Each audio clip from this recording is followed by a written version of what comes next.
Hi అండి. అందరికీ happy Sunday. ఈరోజు మీ ఇంట్లో స్పెషల్ ఏంటి? ఈరోజు అయ్యో! వ్రతసప్తమి సంగతి కూడా మర్చిపోయాను. ఈరోజు కక్క ముక్క తినకూడదంట. మా అత్తయ్య చెప్పిందనమాట. ఇక మీరు చూస్తున్న ఈ బ్లౌజు, ఈ శారీ వచ్చేసి మనకి విజయవాడ నుంచి ఒక సిస్టర్ అయితే పంపించారు. ఇక పంపించేటప్పుడు ఏంటంటే వాళ్ళ హస్బెండ్‌కి అయితే ఇంత దూరం పంపించడం అయితే అస్సలు ఇష్టం లేదంట. అంటే కొంతమందికి భయం ఉంటుంది కదా! కొరియర్‌లో పంపించటం అంటే అది వాళ్ళకి ఎగ్జాక్ట్‌గా వాళ్ళకి చేరుతుందా? వాళ్ళు చేసి నిజంగా మనకు పంపిస్తారా? లేదా? కాస్ట్‌లీ శారీ కదా! అని చెప్పి ఎవరికైనా భయం అనేది ఉంటుంది. వాళ్ళ హస్బెండ్ తప్పని నేనేం అనట్లేదు. కానీ ఆ అమ్మాయి ఏంటంటే ఈ అక్క దగ్గర ఎలాగైనా నేను వర్క్ చేయించుకోవాలి అని చెప్పి డిజైన్ అయితే ముందే సెలెక్ట్ చేసుకొని నాకు ఫోన్ చేసి విషయం అయితే ఇదక్క కొంచెం జాగ్రత్తగా చేసి పంపించగలరా అని చెప్పి నాకు శారీ బ్లౌజ్ కూడా నాకు ఫోటో సెండ్ చేసిందనమాట.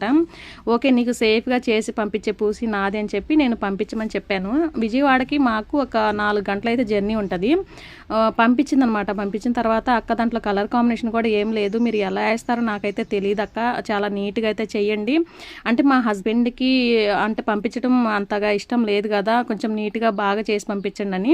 ఇక నేను దానికి ఆపోజిట్గా కొంచెం పింక్ బ్లూ షేడ్ అంతా యాడ్ చేసి కూడా ఇలా టాజిల్స్ కూడా రెడీ చేసి ఇలా అయితే మ్యాచింగ్ చేసి పంపించాను అనమాట. ఇక వర్క్ వేసిన తర్వాత నేను వీడియో తీసి పంపించిన తర్వాత వాళ్ళ హస్బెండ్కి కూడా చూపించిందంట. నిజంగా చాలా గ్రేట్, నిజంగా చాలా చాలా బాగా నచ్చిందంట ఇద్దరికి కూడా, ఆ అమ్మాయికి వాళ్ళ హస్బెండ్కి కూడా చాలా బాగుందంట. థ్యాంక్ యూ సో మచ్ అండి, నన్ను నమ్మి ఇంత దూరం పంపించినందుకు పూర్తి రెస్పాన్సిబిలిటీ అయితే నేను తీసుకుంటాను. జాగ్రత్తగా అయితే పంపించాను. మీకు ఎలా ఉందనేది చిన్న కామెంట్ అయితే ఇవ్వండి.